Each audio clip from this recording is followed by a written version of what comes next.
C'est en 1978 que 30 citoyens urbains et un jardinier décident une expérience inédite de coopérative maraîchère dans le canton de Genève. Il s'agit des jardins de Cocagne. Véritable modèle précurseur en matière d'autonomie et engagement pour une alimentation saine et durable, partons à la rencontre de Christine Schulter, une coopératrice et membre du comité des jardins de Cocagne.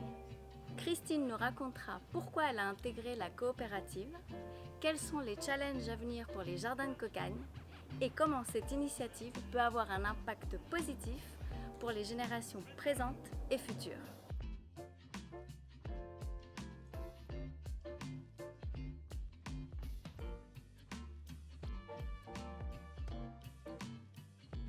Alors, en ce qui me concerne, je suis actuellement membre du comité de la coopérative, et ça depuis à peu près 1990, 91, 92. Moi-même, j'ai pendant les années 90 fait des remplacements ou des aides en tant que jardinière ici, mais c'était ponctuel. Voilà. Et c'est des activités de jardin à l'époque quand je travaillais, mais comme membre du comité, je participe au comité, c'est une fois par mois, 10 fois par année. Et puis on prépare l'assemblée générale qui a lieu en général entre avril-mai. On prépare la fête de Cocagne qui a lieu à fin août. Et on discute de la gestion des finances, de l'organisation du travail. Et au sein du comité, il y a des jardiniers, des jardinières et des membres de la coopérative. Et eux, ils sont en plus grand nombre que les jardiniers ou jardinières.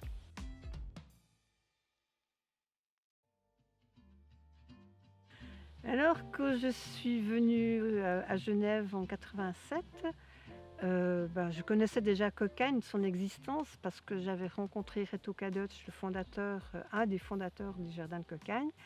Je l'avais rencontré en 78. À l'époque, je travaillais ailleurs et ça m'a tout de suite intéressée. Et quand je suis venue en 87, j'avais décidé que je m'inscrirais comme membre de la coopérative. Donc après la fin de mon mémoire, je devais rédiger mon mémoire, en 89, je me suis inscrite comme coopératrice. Et lors d'une AG, on a demandé des gens pour le comité. Et je me suis présentée. Et depuis, voilà.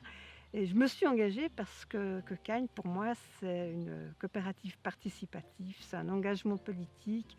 Et on s'occupe vraiment de l'aspect non seulement agricole mais alimentaire. Donc on veut produire bio, dans des conditions correctes de travail, de préservation de la qualité des sols, des aliments, des produits qui sont sains. Et puis c'est aussi un engagement participatif par rapport à la gestion, par rapport à notre travail. Parce qu'en tant que membre de la coopérative, je fais 2 ou 3 demi-journées par année au jardin. Voilà.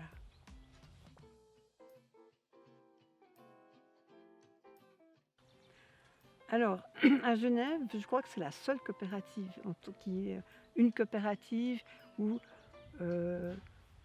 les jardiniers sont nos employés. Les autres initiatives, j'appelle ça initiatives, sont plutôt des sociétés à responsabilité limitée ou des associations ou des individus, je dirais, sous forme familiale, qui font un contrat avec un groupe de personnes qui peuvent, eux, être associés, constitués en coopérative ou en association. Donc la différence, c'est qu'on est vraiment une coopérative de production bio. Les autres, ce sont des associations ou des producteurs qui font des contrats avec des consommateurs ou consommatrices. Et là, la coopérative, tout le monde est partie prenante et doit se sentir impliqué dans la coopérative. Ça, c'est la grande différence. Ensuite, Cocagne, ça fait maintenant plus de 40 ans, 42 ans qu'elle existe.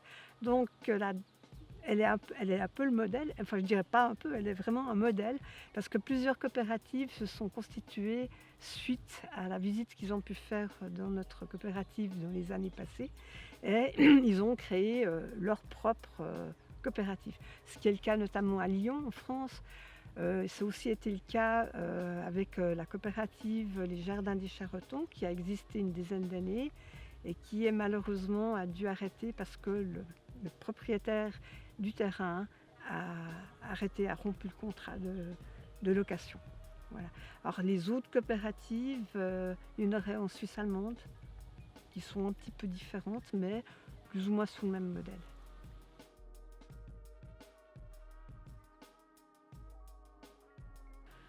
Alors, déjà, cette situation sanitaire, elle était très particulière parce que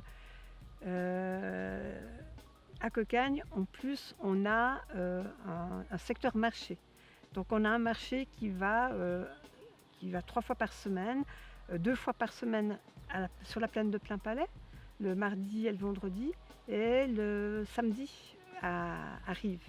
Du coup, ça a interdit, c'était interdit au marché, c'était fermé. Et on était assez. La première semaine, quand il y a eu fermeture, les responsables du marché ont réfléchi à comment faire et ils ont fait le marché ici à Césignan les 3 fois par semaine et ça crée toute une autre dynamique. La situation sanitaire a provoqué un engouement pour les coopératives ou les associations, les initiatives, comme les initiatives ACP, c'est-à-dire agriculture contractuelle de proximité. Donc les gens se sont inscrits à ces initiatives et à Cocagne. Et là, on a eu beaucoup de monde, il y a une liste d'attente. Donc ça, c'était vraiment une chose très intéressante parce que les gens se disaient, au moins on pourra avoir des légumes frais. Alors on espère que ça continue, mais je pense que maintenant avec le déconfinement, il y a 1 ou 2 personnes qui se sont retirées, mais je pense qu'à la fin de l'année, il y aura plus de personnes qui vont arrêter. Parce qu'ils prennent un engagement sur une année normalement. Alors on va voir la suite et j'espère, je pense que il y a quand même des gens qui vont rester parce qu'il y a eu une réflexion à ce niveau-là, une prise de conscience en se disant, mais au fond, les légumes de Cocagne sont bons, parce que vraiment c'est une bonne qualité, c'est savoureux et peut-être que par la suite ça va continuer.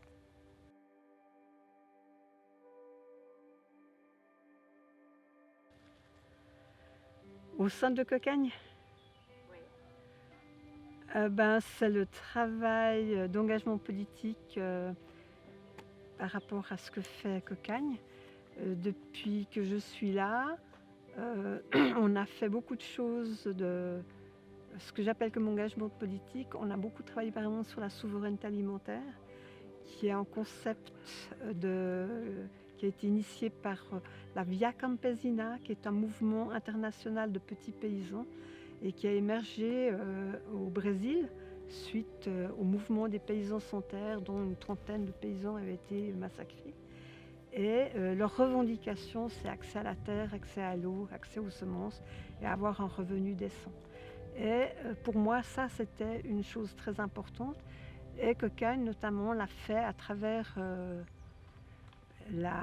avec l'aide du syndicat paysan unitaire, qui a, dans les années 2000, a proposé à ce que le concept de souveraineté alimentaire soit établi dans la Constitution genevoise. Alors il y a eu tout un travail qui a été fait à ce niveau-là. Et plus tard, on s'est aussi engagé avec Unitaire pour l'initiative « L'agriculture nous concerne toutes et tous ». La souveraineté alimentaire, c'était le thème de cette initiative. Donc c'est une des parties, mais aussi un engagement à diffuser, à proliférer cette façon de faire des ACP. Et depuis les années 2000, on a favorisé la prolifération de cette agriculture contractuelle de proximité, mais aussi des engagements par rapport à montrer que la nourriture est très importante. Donc on participe à différentes activités qui sont proposées soit par la ville de Genève, soit par le canton, ou on les initie quand c'est possible. Voilà. Donc cet aspect politique me paraît important et Cocaigne notamment fait partie de la plateforme pour une agriculture socialement durable, justement pour que les ouvriers et ouvrières agricoles soient correctement payés. Et nos salariés, nos employés, nos jardiniers ont vraiment un salaire tout à fait correct par rapport à ce qui se passe dans l'agriculture, dans le domaine agricole à Genève et en Suisse.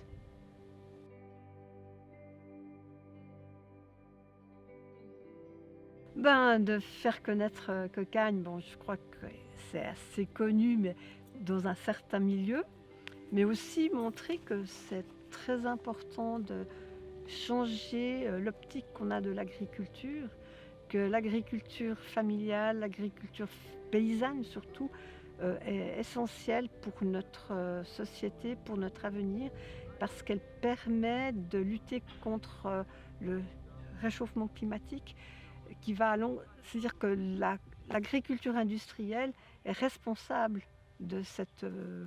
en grande partie, il n'y a pas que ça, mais je veux dire, une grande partie responsable du réchauffement climatique sur la planète par la déforestation, par des monocultures, par une nourriture. C'est-à-dire que l'agriculture industrielle nous fournit une alimentation qui est malsaine, qui nous rend malades, qui provoque des allergies, des intolérances.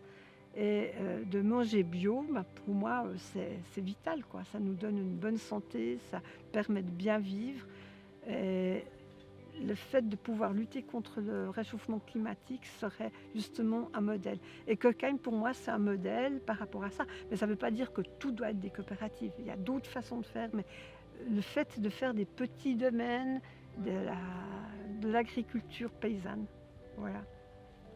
Alors ce que j'attends de cette interview, c'est de parler de ça, de la souveraineté alimentaire et d'un engagement par rapport à une vie meilleure et une alimentation meilleure. Merci Christine. C'était un plaisir, merci à toi aussi.